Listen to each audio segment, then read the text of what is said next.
On the day of our 8th anniversary, I ate a full table of Alice's favorite dishes, by myself. On the way home from the restaurant, I sent her a message and broke up with her. She called back, just because of one dinner. Yes, can you stop being so damn unreasonable? Her voice was laced with impatience. You know I hate wasting time. That restaurant takes 40 minutes to drive to.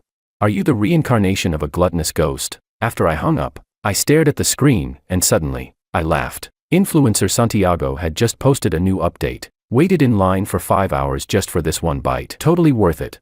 In the corner of the photo, a woman's delicate, soft hand was deliberately shown off, on her middle finger. A custom-made couple's ring identical to mine. Chapter 1. Alice came home very late, half asleep. I felt her soft body slip into my arms, as her warm skin pressed against mine. A sharp scent of men's aftershave hit me, intense, thick with testosterone, the kind Santiago would love. It made me want to throw up. I forced my arm up and turned on the bedside lamp. Meeting her seductive gaze, I frowned. Alice, we already broke up. As the words fell, she sat up. The excitement in her eyes immediately vanished. Just because I didn't have dinner with you today.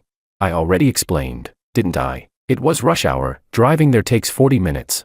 That restaurant works by reservation. I booked it 2 months ago and even saved the reminder on your phone. I looked straight into her eyes without flinching. Alice, rush hour traffic isn't a once-in-a-lifetime event. And today is our 8th anniversary. A bitterness rose from my throat, and even breathing hurt with a dull ache. 8 years ago today, she nervously held my hand for the first time, called me her dream man, her eternal source of inspiration. But time is a dull blade, silently shaving off the heat of passion, leaving behind only indifference and a cold, mechanical, what a waste of time. Alice choked on her words, pouting in false grievance. Fine, fine, it's all my fault. I was too busy and forgot the anniversary. But didn't you once say, every day with me is like an anniversary? It's just a meal. Do you really have to overreact like this? I stayed still, unmoved. Benjamin, are you sure we can really separate? Alice's lips curled in a mocking smile, confident and composed. After 8 years of love, we were more than lovers. We supported each other's careers. Our social circles had merged, and even our finances were entangled. We lived like a married couple in every way, except for that one piece of paper. She was sure I wouldn't dare let go, but I nodded without hesitation. And the smile froze on her face. She inhaled deeply before speaking again. I don't get it. We work so well together professionally. We connect perfectly physically. Is it worth blowing everything up over something so trivial? She paused, then leaned up to softly kiss the corner of my lips. Can we stop fighting now? I really am exhausted today. After all, I had loved her for 8 years. Whenever she showed a hint of vulnerability, I would soften without thinking. But the sudden ping of a message nearby made that softness feel pathetic. I read each word on the screen aloud. One by one. MS. Alice, thank you so much for today. That was hands down the best paella I've ever had. Love you. I turned to her with a mocking smile. You're tired today because your outing with Santiago was worth every second, right? Alice let out a sigh. Benjamin, you're really overthinking this. Santiago's just a friend. He truly appreciates my art. That's all there is to it. My throat tightened. I could still feel the sting of the scratches left on my fingers from installing her last exhibition. Over the past 8 years, I stayed up late writing proposals for her, played nice at her networking events, begged and fought for her opportunities, only to be dismissed with a frown and a cold, whatever. You handle the gallery stuff. But Santiago only had to casually mention on a live stream, there's a painter lately with this wild, primal energy, and that single sentence became gospel in her eyes. She started brushing off everything I did. You're too commercial. Your involvement makes my paintings smell like money. Yet in interviews, she credited Santiago as her source of inspiration, calling him the one who truly understood her. When Santiago said he liked one of her paintings on stream, Alice immediately pulled it from an important exhibition and gifted it to him. 3 years ago, I asked for a small sketch for my birthday, and she said, turning my art into a gift is an insult to my work. In the end, she loved the spotlight Santiago stood in, loud and dazzling,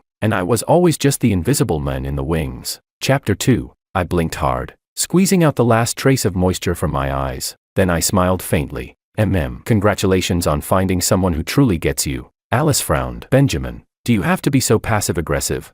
Santiago isn't like that. He's honest and open. He never meant to come between us. Honest and open. Maybe.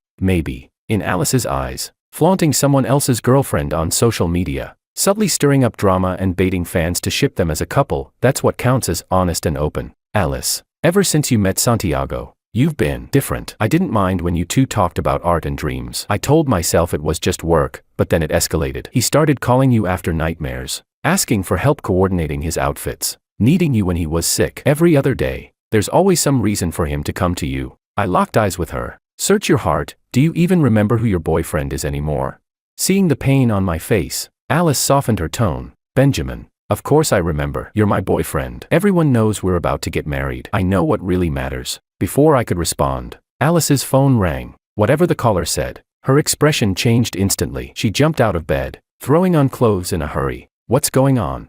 At that moment, I knew only Santiago could make her react like this. Sure enough, she answered anxiously. Santiago ticked off a restaurant owner the other day during a live stream. And now the guy got drunk and showed up at his doorstep causing trouble. I'm going to check on him. You should go to sleep. Shouldn't he just call the police? Alice looked back at me in disbelief. Benjamin, how can you be so cold?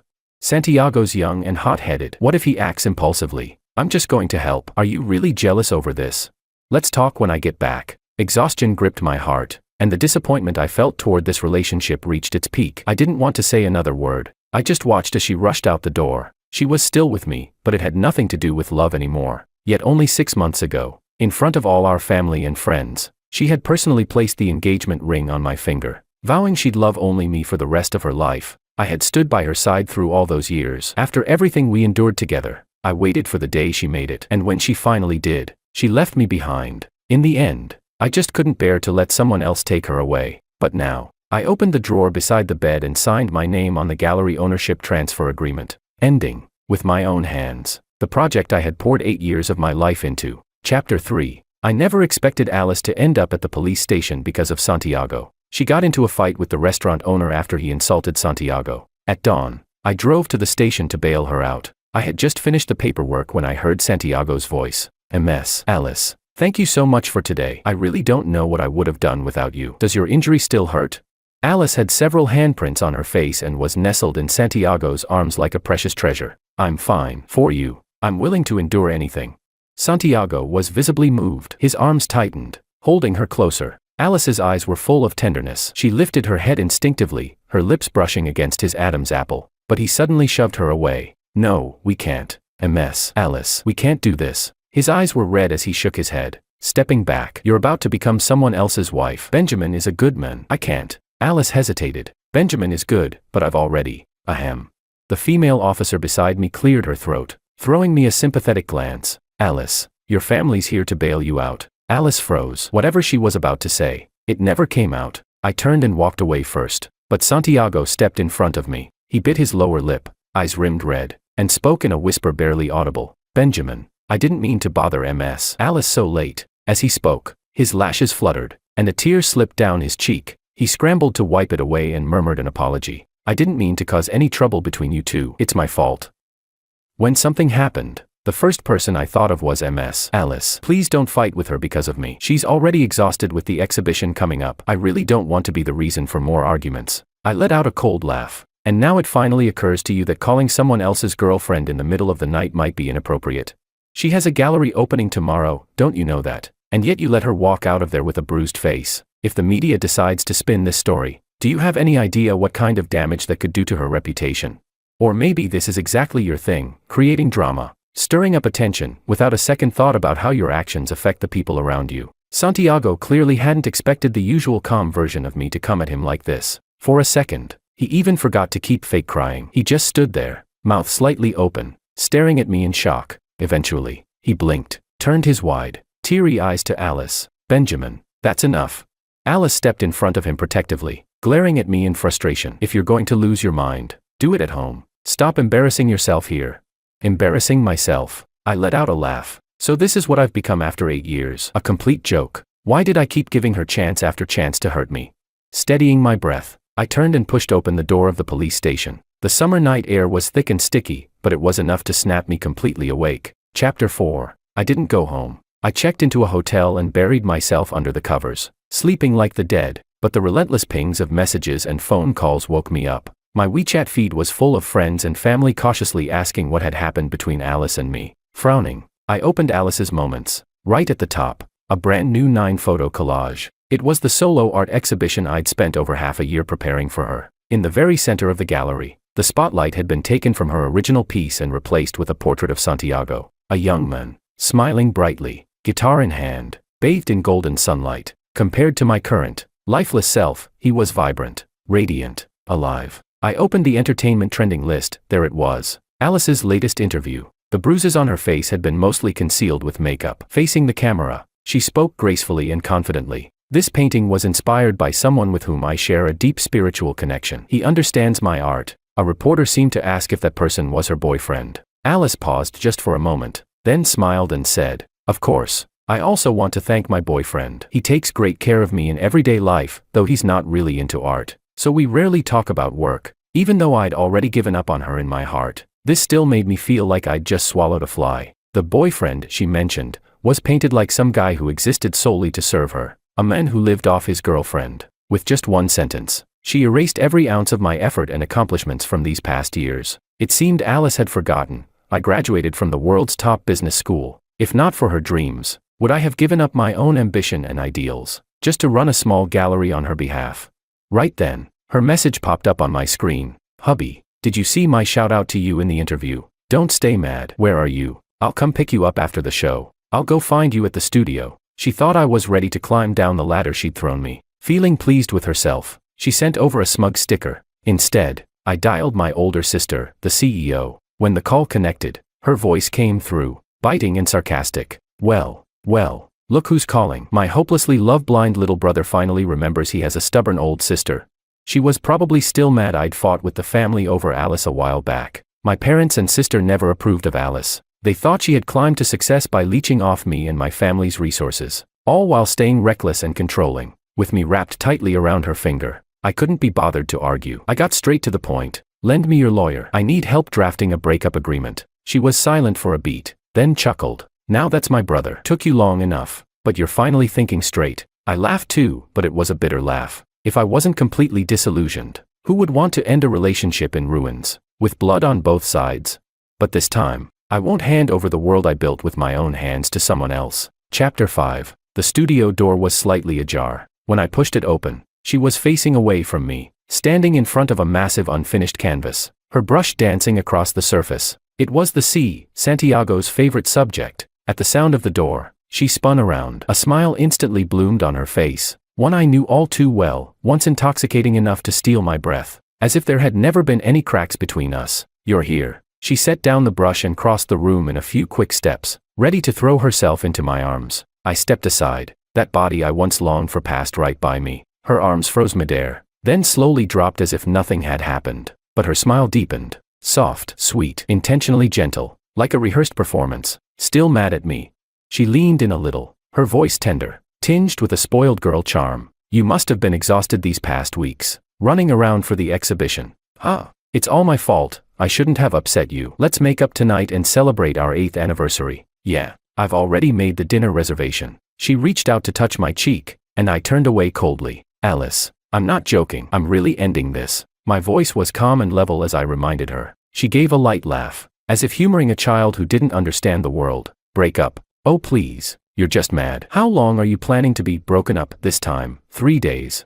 Benjamin, come on. We've been through so much. From when this gallery was just an empty shell, all the way to today. You can't live without me, and I can't live without you." She looked around the studio, eyes grazing over the now valuable paintings on the walls. Her tone softened deliberately, her gaze warm and affectionate. "We're like the perfect color palette. Without one of us, the whole painting falls apart. Don't be like this. Okay, I'll even get you a car for our anniversary if that's what it takes." She reached out to take my hand. The perfect color palette. I finally lifted my eyes to meet hers, staring straight into the artificial warmth behind her gaze. A smile tugged at my lips, but it was cold as ice. "You're wrong, Alice. Without you, I can still make someone else shine, just like I did with you. But without me, you're nothing." As I spoke, I pulled a neatly bound document from my backpack and slapped it down on the paint-splattered palette beside her. "I'm not here to debate whether we can live without each other. Just read this." Her smile froze instantly. A frown tugged at her brow. She lowered her gaze, scanning the title printed boldly across the front. "Equity Transfer Exit Agreement." Her pupils contracted sharply. Chapter 6. What is this supposed to mean? Alice's voice turned cold, with a barely noticeable edge of tension. "The meaning is simple." My tone was even colder than hers. "When we opened this gallery, I provided the funding. But to highlight your role as the artistic core, you held 51% of the shares, while I had 49%. At my sister's insistence, we signed an addendum, black and white, clear as day. If the partnership breaks down, As the operations lead, I have the right to demand that you buy out my entire share at market value in one lump sum. Otherwise, I have the legal right to invoke the forced exit clause and remove you from the gallery, giving me full control. With every word I spoke, Alice's expression darkened. When she heard forced exit and remove you from the gallery, she snapped her head up, eyes blazing with a mix of disbelief, rage, and humiliation. You're kicking me out. She practically screamed, her voice trembling from fury. Benjamin, so what if you put up the money? You were just afraid I'd leave you. That's why you threw cash at a damn gallery to tie me down.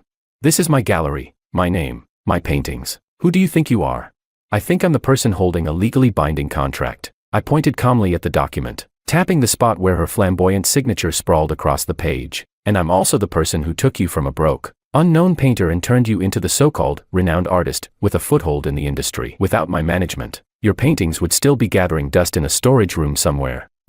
Her chest heaved, one finger shaking at me, but she had no retort. All she could do was shout, desperate and angry, you're doing this out of revenge, just because so what if I am? I cut her off coldly. All the exhaustion and heartbreak I had bottled up turned to a frozen, ruthless finality. Alice, stop feeding me that fake-ass color palette theory. It makes me sick. Now, you have two options. 1. Pay up, real money, and buy out my 49% stake at the contractually agreed market rate. From then on, the gallery is yours. We're done. 2. I paused, letting my gaze sweep over this studio, a place built from years of sweat and filled with the ruins of my broken illusions. Then I said it, clear, word by word, pack up your paints and your soulmate dream guy, and get the hell out of my gallery. Oh, and one more thing, I didn't go home last night because I couldn't stand to see your face. Now, go back and pack your shit. Get out of my house. The air froze, as if time itself had stopped. All that remained was Alice's ragged breathing. She stared at me. Her gaze shifted, from rage,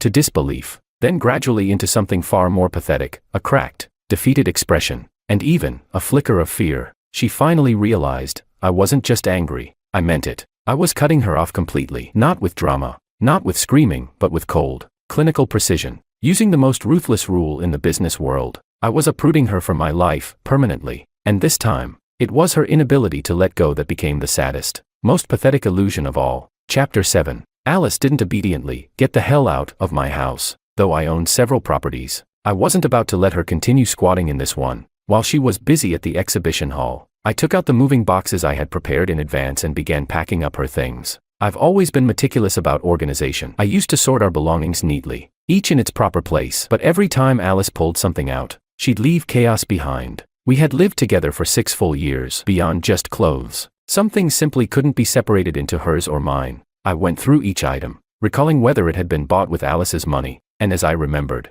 I couldn't help but feel a pang of sorrow. The moment I took off the couple's ring from my finger, it felt like something had been ripped out of my chest. I'm not heartless, sure. I leaned toward logic and reason, but even for me, 8 years of love going up in smoke wasn't something I could just pretend never happened. Once I had her things flash delivered to her parents' house, the chapter was officially closed in my heart, but there were still countless tangled connections built up over the past 8 years that needed to be dealt with. I once believed we were the most in-sync partners, lovers, and even family in the world. She filled every part of my youth. Everything I had for those years was wrapped up in her. And maybe that's why, even if it was just emotional betrayal, I couldn't tolerate it. Some mutual friends found out about our breakup and invited me out, trying to patch things up. Benjamin, what exactly happened between you and Alice? She said you were the one insisting on breaking up. Is it because of that influencer? It's just a PR stunt. Come on. There's no way Alice would fall for some tacky dude who only knows how to show off during live streams. You're the business school golden boy. She'd have to be insane to pick him over you. We all know Alice. She's not the type to throw away years of love for a fleeting thrill. You two need to sit down and talk this through. Talk.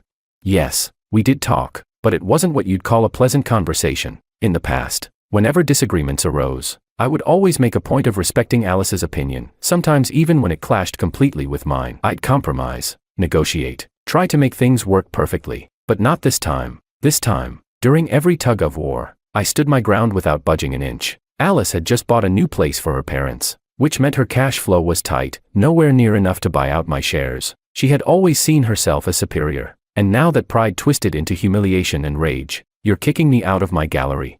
It was as if she had just heard the world's most ridiculous joke. Her chest heaved, and her finger shook as she pointed at me, trembling with fury. Benjamin, are you serious? Without my brush, this gallery is just an empty shell. Do you really think? A mess. Alice, let's take it easy. A crisp voice cut in from the meeting room doorway. Alice and I turned at the same time. There was Santiago, leaning casually against the doorframe in head-to-toe seasonal designer wear, looking like he could step onto a live stream at any moment. He strolled in confidently, naturally taking his place beside Alice, shoulder to shoulder. Mr. Benjamin. He gave me a perfectly polished, flawless social smile, ice cold as needles hidden in snow. Let's not make this ugly. We're all respectable people here. Then he lifted his hand and gently patted Alice's arm, a gesture of comfort, but with a very clear message. She's with me now. Respectable.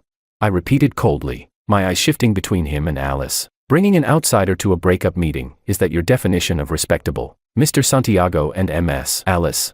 Santiago is not an outsider. Alice snapped instantly, as if finally finding her backup. Her spine straightened, and her voice grew louder. He's the one who truly understands art, and understands me.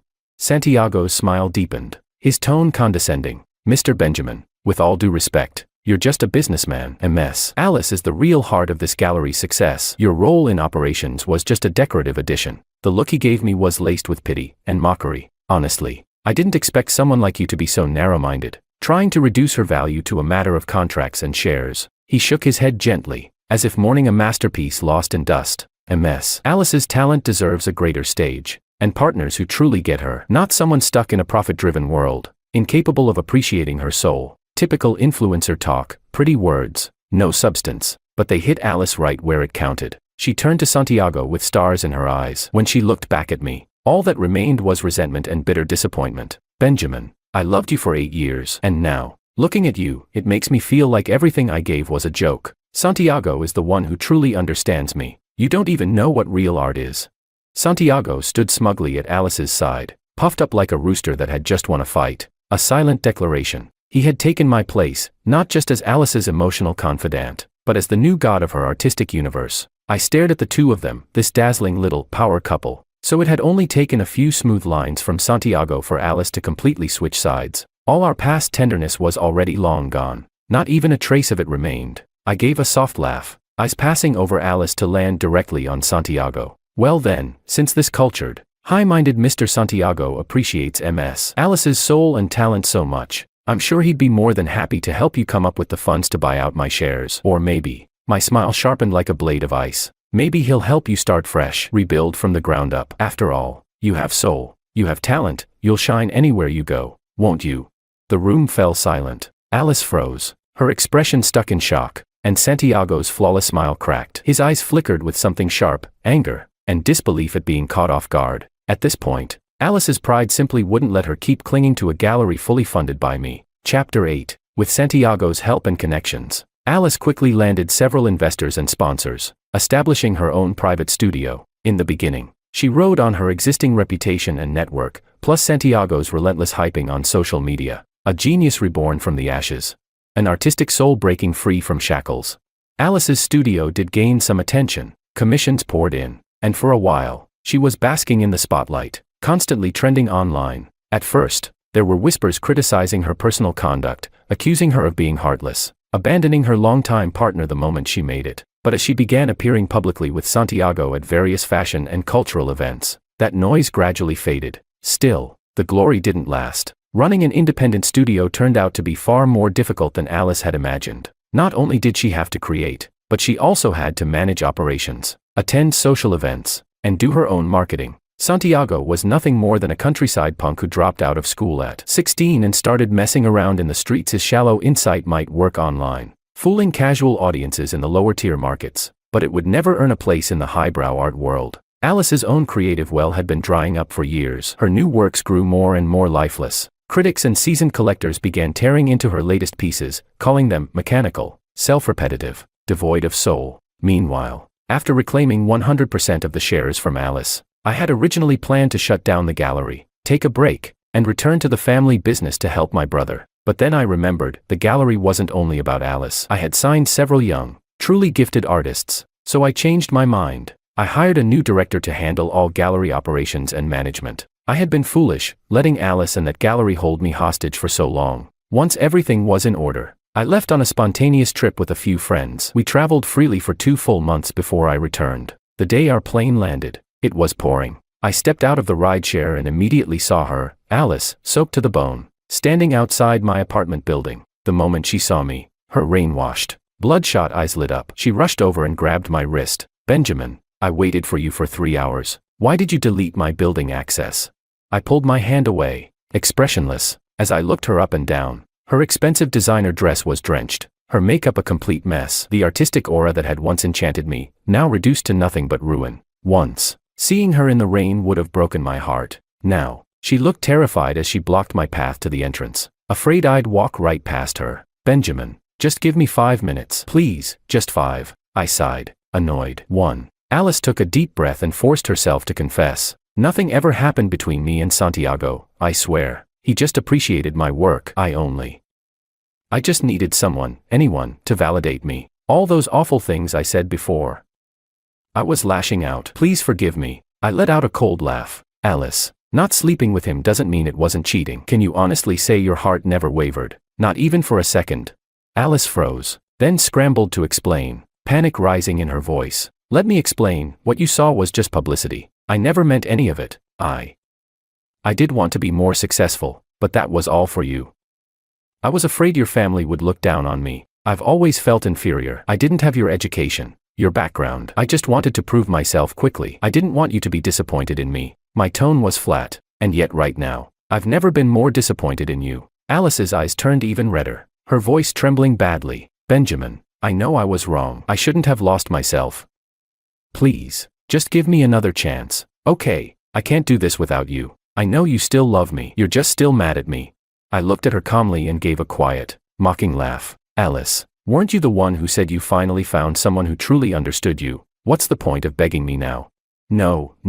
Her voice was raw, like it had been dragged across sandpaper. He's not the one. You are. Benjamin, you're the one who matters most to me. I don't want anything else anymore, just you. Too late. I cut her off, my voice low and final. Alice stood blocking the door, staring at me like she was pleading for her life. Benjamin, look at me, just look at me. What do you want me to do? Do you want me to get on my knees and beg? I will. She started to kneel. I shook my head and stopped her. No need, Alice. Just go. She took a step forward, almost pressing herself against me. I'm not going. Not unless you say it. Look me in the eyes and tell me, you really don't love me anymore. I didn't hesitate for even a second. I don't love you anymore. It was like lightning struck her. She staggered back a step, stunned, looking at me in disbelief. I looked right back at her, expressionless. Your minute's up. Can you move? I'm tired. I want to go home and rest. Alice stood frozen in place, then silently stepped aside. Chapter 9. Alice returned to her studio, completely crushed. Santiago hurried over, startled by the broken look on her face. A mess. Alice, what happened to you? Alice didn't want him to know she had gone to beg Benjamin for reconciliation, so she forced a weak smile. It's nothing. Just some frustrating work stuff. Santiago paused for a moment, then pulled out the latest AI art tool. Look at these pieces. A mess. Alice. Times have changed. On the screen were several paintings, bold, striking in style, with intense visual effects. See, AI is the future. It's more efficient than humans. The future belongs to those who know how to seize it. Your real talent is in composition and vision. Why waste time on repetitive labor? We can generate the base images with AI, and you add your artistic touches. Once you sign your name, it's yours. Production doubles, and you can explore way more styles. That'll attract younger collectors and generate buzz. Alice was resistant at first. Deep down, she still held on to artistic integrity. Art needs soul. It needs the warmth of the human hand. AI has no life in it. But Santiago didn't respect her hesitation. Instead, he pushed harder. The market wants novelty. It wants hype. Viral pieces. When you're no longer trending, who's going to care about your soul? Benjamin's gallery is doing just fine without you. Those young new artists are blowing up right now. Just stabilize your studio for now. Once we've got the cash flowing, then you can go back to painting whatever soulful masterpiece you want. Caught between fame, profit, and pressure, Alice's artistic resolve began to crack. She told herself, it's just a tool. I'm still the creator. It's the final adjustment and my signature that give the piece its soul. So she and Santiago began collaborating. Santiago used AI to generate large batches of visuals. Alice picked out the ones that gave her a feeling, painted over some strokes, adjusted the colors, and signed her name. Studio output skyrocketed. Santiago flooded social media with hype. Since breaking free from the wrong man, Alice has escaped the chains of commercialism, ushering in a creative explosion. A whole series of visually intense, stylistically diverse new works burst onto the scene. Thanks to Santiago's promotional blitz, they quickly became a market sensation. Alice's artwork prices soared. She became drunk on the praise and false prosperity, and the initial guilt slowly drowned beneath her growing vanity. Chapter 10. Thanks to my near-bone-deep understanding of Alice, I quickly sensed something was off. Those overly perfect lines and color gradients were completely unlike Alice's usual style, but I didn't question it outright. Instead, I quietly took a few steps behind the scenes. I paid a visit to a respected old-school art critic, known for both his rigor and razor-sharp tongue. During our casual chat, I happened to bring up Alice's new piece, my tone full of admiration. Master Chan, take a look at this new work by Miss Alice. The transitions and color palettes are almost inhumanly precise. I deliberately pointed at a section of the painting with a complex gradient structure, one that was nearly impossible to achieve by hand. Look at that. It's flawless. If I didn't already know Miss Alice has always scorned AI, I would have thought this was generated by a machine. Her control with purely hand-drawn work is truly awe-inspiring. On the surface, my words were praise, but in truth, they planted a very precise seed of doubt in the mind of an old fox like Master Chan. Of course, I knew mere words weren't enough. I just needed the right moment. And it came, on the night of the charity auction gala. The grand ballroom of a top-tier hotel was packed with the elite. Alice and Santiago, eager to promote their new series, had donated a high-profile piece for the charity auction, hoping to use it as a springboard back into the mainstream art world. The painting was billed as a breakthrough piece born from Alice's inspiration, the result of 6 months of intense labor. As a seasoned gallery curator, I was naturally among the invited guests. Leveraging my network, I had previously reached out to the gala's organizers with a responsible suggestion that every donated artwork be authenticated on the night of the event, to maintain the integrity of the auction. My proposal sounded noble, and the organizers, concerned about their reputation, readily agreed. Santiago, whether for hype or because he naively believed it couldn't be detected, didn't object. Alice, caught in a dilemma, had no choice but to comply.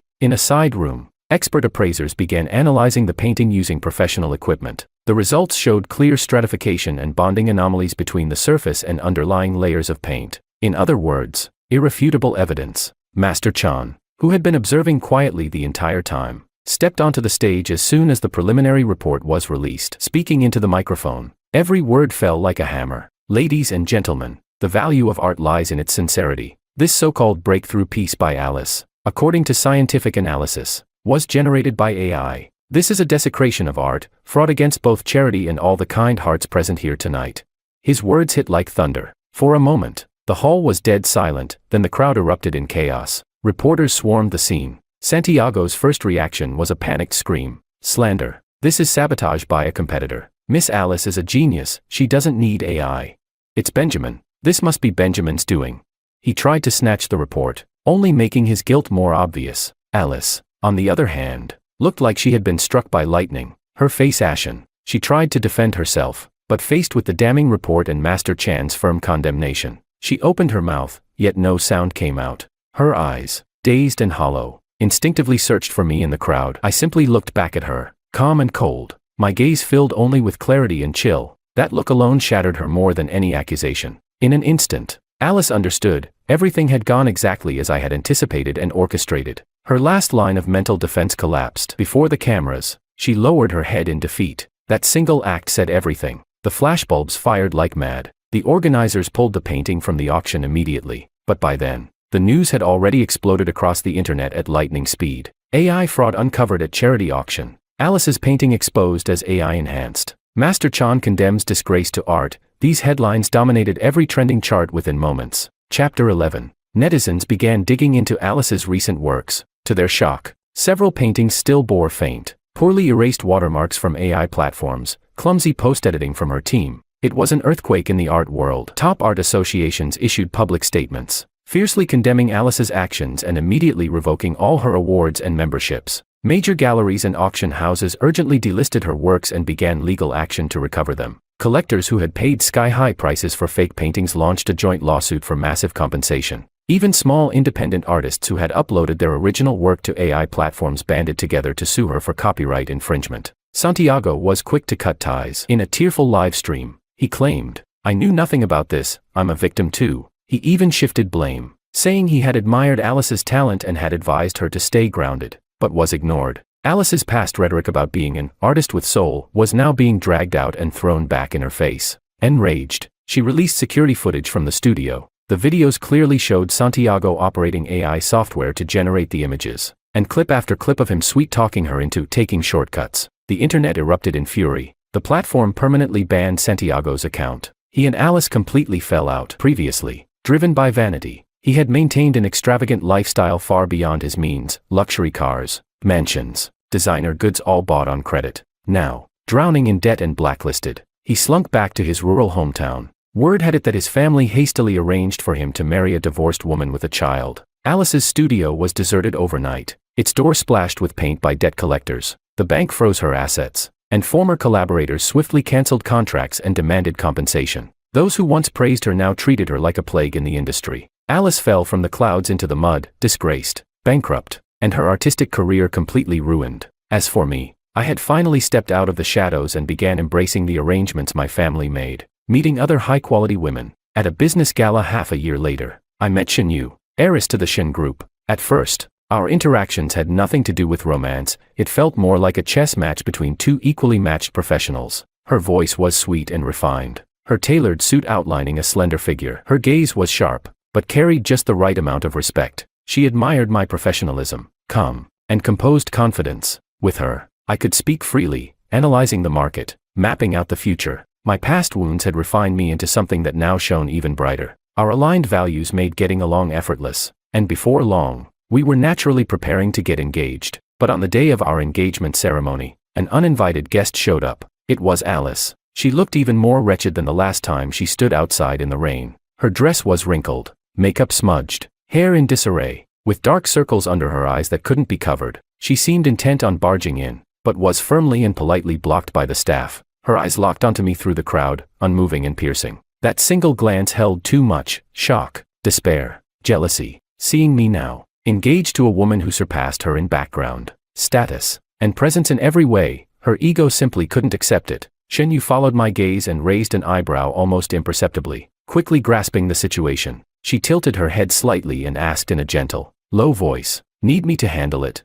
Her tone was as casual as asking if I wanted to change dishes. I withdrew my gaze, face calm, as if I had just seen an irrelevant stranger. I didn't even spare Alice a second glance. I raised my glass and gently clinked it against Shen Yu's. "No need," I said with a faint, careless smile. "She's just no one." I knew clearly, my indifference would cut deeper than any insult for Alice. She froze in place, as if every ounce of strength had been drained from her, until a staff member stepped forward and politely reminded her, "Ma'am, you don't have an invitation. You can't enter." The world that once belonged to her, she now wasn't even allowed to step into. Overwhelming humiliation and despair drowned her. She finally understood. What she had lost wasn't just a lover or a gallery. It was a world she once believed was hers for the taking. And now, in the world that belongs to me, there's no place for her anymore.